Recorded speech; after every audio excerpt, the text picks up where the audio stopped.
Bareskrim Mabes Polri menggeledah rumah Kepala Desa Kohot Arsin bin Sandip terkait kasus bakar laut di Kabupaten Tangerang, Banten. Dalam pemeriksaan ini, Kepala Desa Arsin tidak ada di tempat.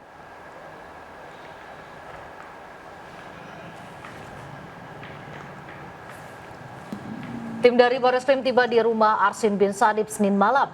Polisi membacakan surat perintah dan langsung melakukan penggeledahan di kediaman Arsin.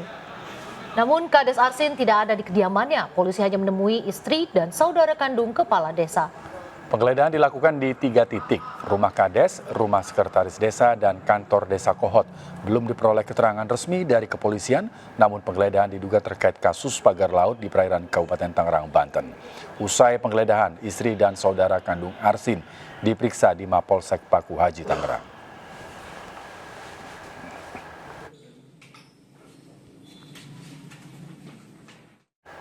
Sementara itu, Bareskrim Polri menyatakan sudah memeriksa Kepala Desa Kohot Arsin bin Sandip terkait kasus dugaan pemalsuan surat SHGB dan SHM di kawasan pagar laut Kabupaten Tangerang. Ya, dalam pemeriksaannya ditemukan modus operandi bahwa terlapor dan kawan-kawannya menggunakan surat palsu untuk membuat permohonan ke kantor pertanahan Kabupaten Tangerang.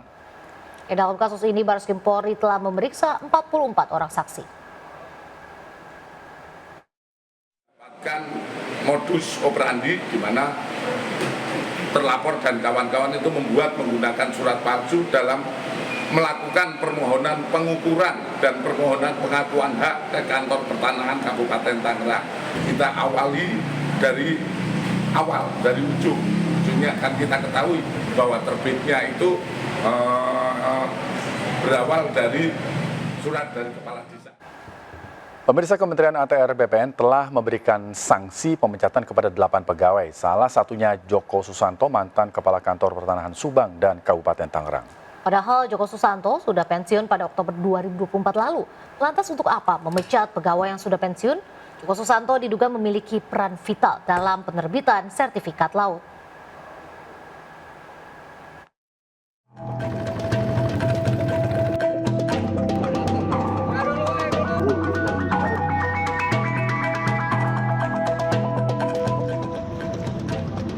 Persoalan pagar laut semakin meluas. Selain di perairan Tangerang, laut bersertifikat juga ditemukan di Subang, Jawa Barat. Sertifikat laut seluas 462 hektar dengan 307 bidang diterbitkan oleh ATR BPN Subang di tahun 2021. Penerbitan sertifikat merujuk pada peta zaman Belanda 1942.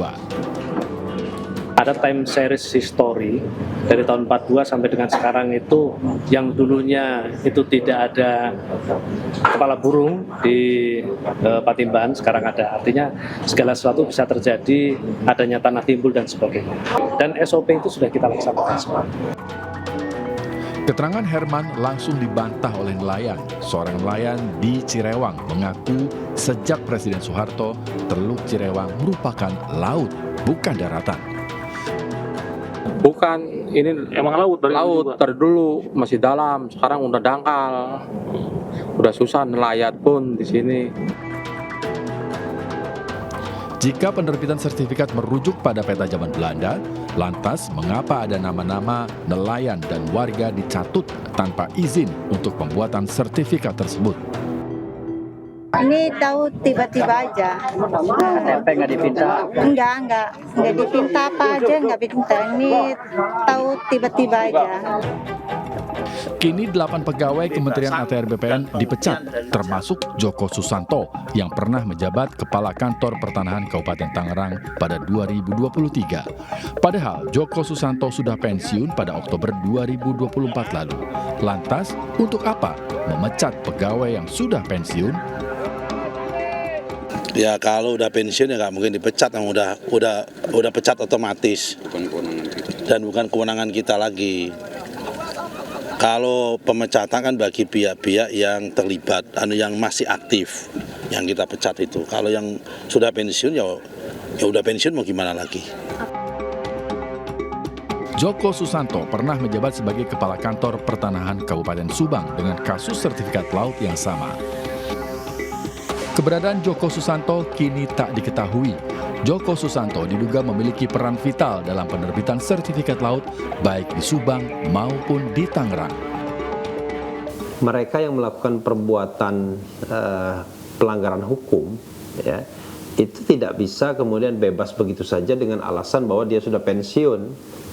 Dia mungkin tidak bisa diberikan sanksi administratif oleh atasannya lagi, tetapi sanksi pidana masih tetap bisa dikenakan, misalnya diproses oleh pihak kepolisian misalnya. Penerbitan sertifikat laut harus terus dikawal bersama agar kasus ini dapat diusut tuntas. Aparat hukum harus berani mengambil langkah tegas kepada 8 orang yang telah diberi sanksi oleh Kementerian ATR BPN. Tim Liputan RCTI melaporkan.